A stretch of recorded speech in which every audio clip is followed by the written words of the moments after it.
करने के लिए तैयार है।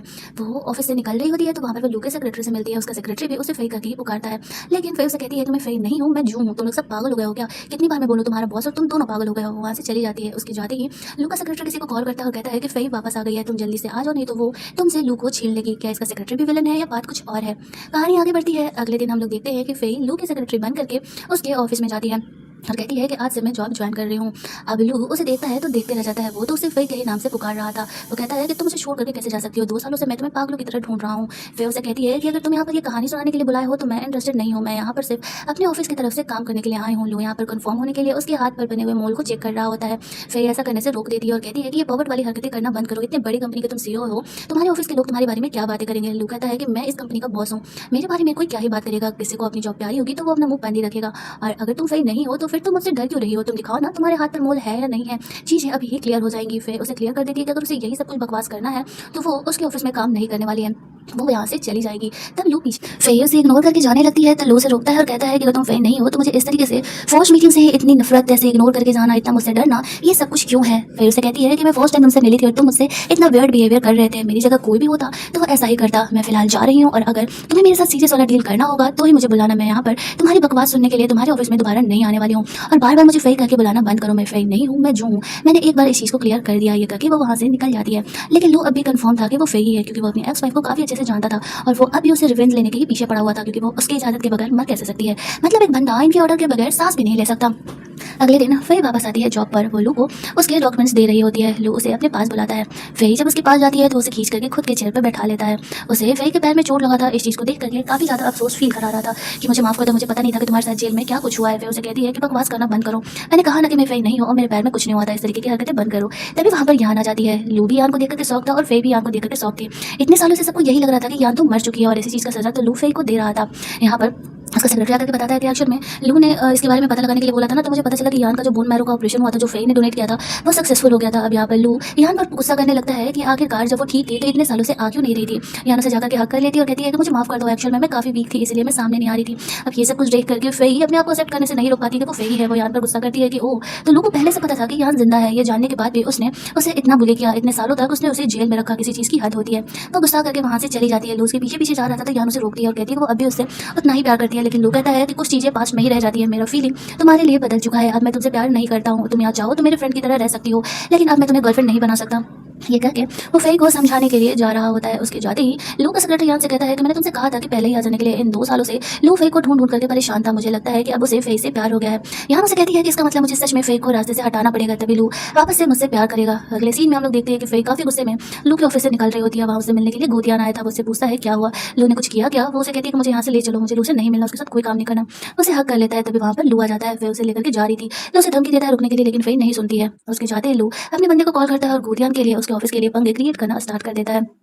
दोनों घर जाते हैं, जहाँ पर फ़ेई कहती है कि वो लू के साथ कोई काम अब नहीं करना चाहती है, वो उसे नहीं झेल पाएगी। उसे सारी बातें बताती है कि किस तरीके से यान जिंदा है, फिर भी लू उसे बुली कर रहा था। खुद उसे कहता है अच्छा कोई बात नहीं, चलो तुम इसके साथ डील नहीं करना है मत करो।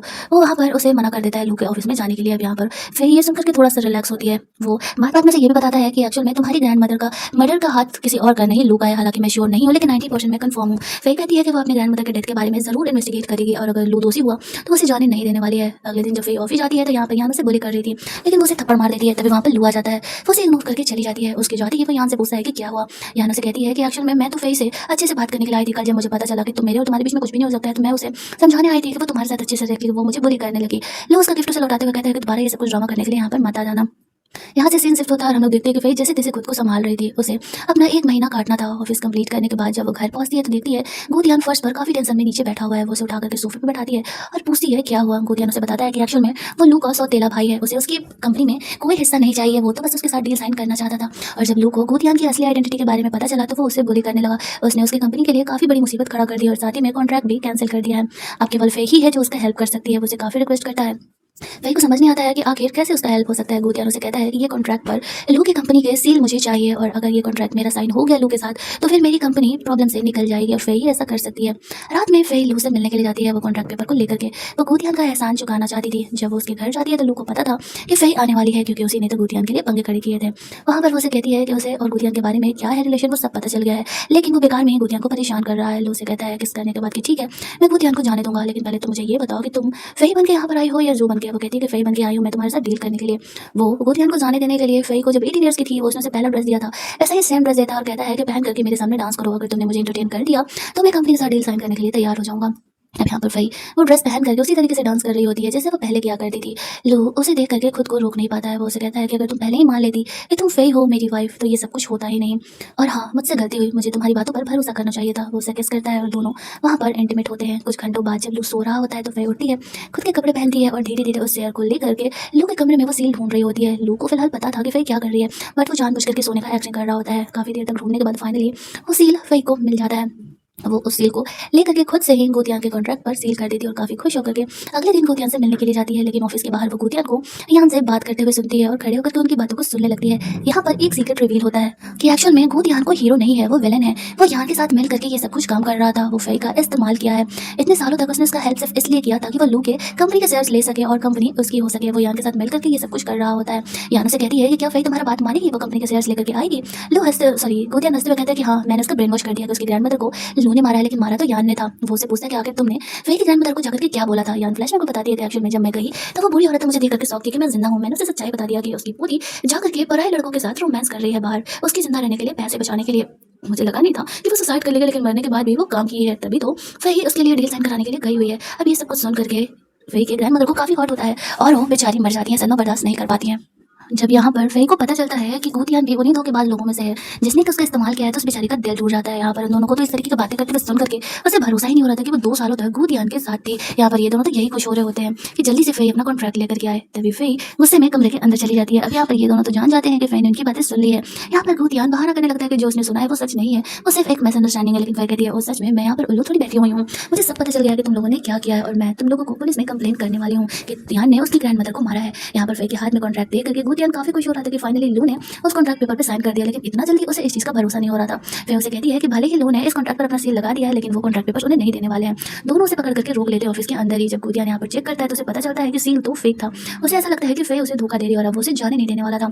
यान उसे कहती है, कोई बात नहीं, भले ही ये कॉन्ट्रैक्ट किसी काम की नहीं है, लेकिन फ़ई तो काम की है। लू के लिए उसके ऑफिस से भी इंपॉर्टेंट फिलहाल फ़ई है। तुम उसे किडनैप करो और लू को बुलाओ, देखना वो जरूर ही अपनी सारी कंपनी तुम्हारे नाम कर देगा और जब तुम्हें कंपनी मिल जाएगी ना तब तुम इसे मार देना, मैं लू को अपने पास रख लूंगी, हम दोनों का विन विन सिचुएशन होगा। ये आइडिया गोतियान को काफ़ी सही लगता है। वो फ़ई को किडनैप कर लेता है। वो वहाँ से भागने का कोशिश करती है लेकिन वो दोनों उसे जाने नहीं देते हैं। फ़ई लू को कॉल कर रही होती है तो यान उसका फ़ोन छीन लेती है और कहती है कि तुम्हें क्या लगता है वो तुम्हारी हेल्प करने के लिए आएगा, चलो देखते हैं। वो स्पीकर पे फ़ोन डालती है लेकिन लू फ़ोन ही नहीं उठाता है। अब यहाँ पर ये देख करके फ़ई को काफ़ी बुरा लगता है।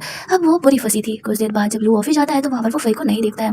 उसे लगा कि फ़ई ऑफिस क्यों नहीं आई है। वो फ़ई को कॉल करता है तो उधर से गोतियान उसका फ़ोन उठाता है और कहता है लू को कि मैंने तुम्हारी एक्स वाइफ को किडनैप कर लिया है, वो इस प्लेस पर है। अगर तुम अपनी एक्स वाइफ को बचाना चाहते हो तो अपनी कंपनी के सारे शेयर्स ले करके इस प्लेस पर अकेले आ जाओ, और अगर तुमने कुछ भी चालाकी करने की कोशिश की तो मैं यहाँ पर फ़ई को मार डालने वाला हूँ। ये कह के वो फ़ोन काट देता है और यहाँ पर लू को एड्रेस भेजता है आने के लिए। लू जल्दी जल्दी अपने सारे डिटेल्स को ले करके गोतियान के बताया वो प्लेस पर पहुंच रहा था। इधर हम लोग देखते हैं नेक्स्ट सीन में जब लू निकल रहा होता है तब वहाँ उससे मिलने के लिए यान आती है।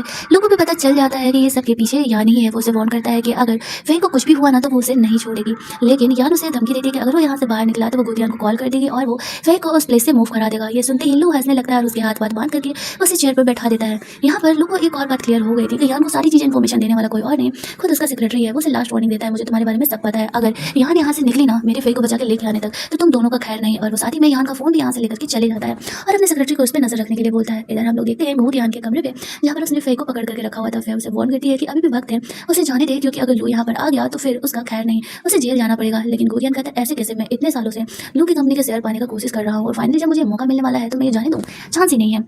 थोड़ी देर बाद वहाँ पर लू पहुंचता है जहाँ पर वो देखता है कि गोतियान ने फ़ई को बांध करके रखा हुआ है। वो उसके गले पर नाइफ रखते हुए उसे वार्न करता है कि वो कंपनी के शेयर्स दे दे, नहीं तो वो फ़ई को मार डालेगा। यहाँ पर लू अपना दिमाग लगाता है और ना तो गोतियान को कंपनी के शेयर्स देता है और ना ही फ़ई को कुछ होने देता है। वो पुलिस को कॉल कर चुका था, पुलिस आकर के गोतियान को पकड़ के लेके जाती है, लेकिन इन सब चक्करों में यहाँ पर थोड़ा बहुत चोट लू को भी लग जाता है। कहानी यहाँ से कुछ दिनों बाद शिफ्ट होती है। यान और गोतियान को जेल भेज दिया गया था। फ़ई भी अब ठीक थी। अब यहाँ पर लू का सेक्रेटरी आता है और कहता है आई थिंक मैंने बहुत बड़ी गलती की और मुझे खुद ही रिजाइन कर देना चाहिए। वो अपना रेजिग्नेशन लेटर भी लेकर के आया था।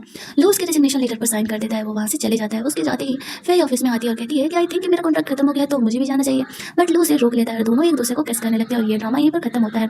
क्या लगता है आपको, क्या राइटर ने सही किया? इतना ज़्यादा लू से बुरी होने के बाद क्या फ़ई को लू के साथ रहना चाहिए था, क्योंकि उसने उसे इस हद तक टॉर्चर किया था कि वो सुसाइड करने तक के बारे में सोच रही थी। आपकी इसमें क्या राय है मुझे कमेंट में ज़रूर बताना। अगर ये कहानी अच्छी लगी हो तो लाइक शेयर करना। मिलते